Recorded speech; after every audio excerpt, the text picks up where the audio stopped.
L'image est terrible. Deux jeunes adolescents palestiniens attaquent avec des couteaux et paires de ciseaux un garde de sécurité dans le tramway de Jérusalem.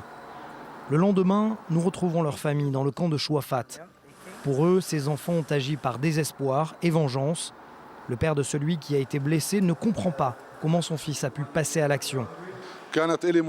J'ai été surpris, c'est la dernière chose à laquelle je pensais.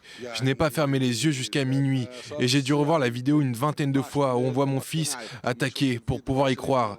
Mais au début, je ne croyais pas que mon fils avait fait ça, bien que j'ai vu des photos de lui sur Facebook, mais je me suis dit que c'était impossible.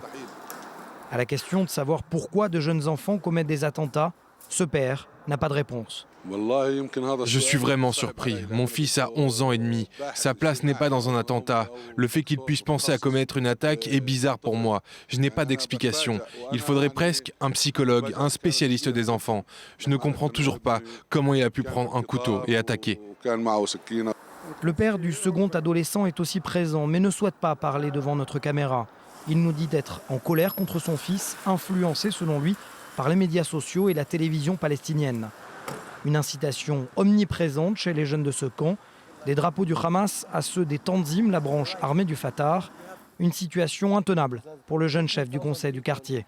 Je ne suis pas surpris de ce qui s'est passé à Pisgat Zev, parce que c'est une réaction normale face à ce qui se passe ici. Mais la vraie raison de ces violences chez les jeunes, ce sont les médias sociaux. Oui, il faut des leaders politiques suffisamment forts pour encadrer ces enfants et leur apprendre à lutter contre ces violences. Mais Israël contrôle ce territoire et ne nous donne pas les outils pour les encadrer. Côté israélien, à quelques centaines de mètres du camp de Chouafat, la station de tramway où a eu lieu l'attentat, elle jouxte le quartier palestinien de Beit Hanina. Un tramway qui était censé rapprocher les quartiers arabes et juifs de la capitale. Pour ces Israéliens moins nombreux ici, 24 heures après l'attaque, le projet est encore loin d'avoir réussi son pari. Le tramway part de Beit Hanina, passe par Chouafat et c'est là que commence la tension. Les jeunes Palestiniens nous font des doigts d'honneur, se moquent de nous insultent et essayent de nous intimider quand on passe par ces quartiers. Il n'y a pas assez de gardes de sécurité selon moi. C'est dans cette école qualifiée de salafiste dans le quartier de Chouafat qu'étudiait l'un des deux jeunes adolescents palestiniens. Et si on l'affirme, ces enfants n'ont désormais plus peur de la mort.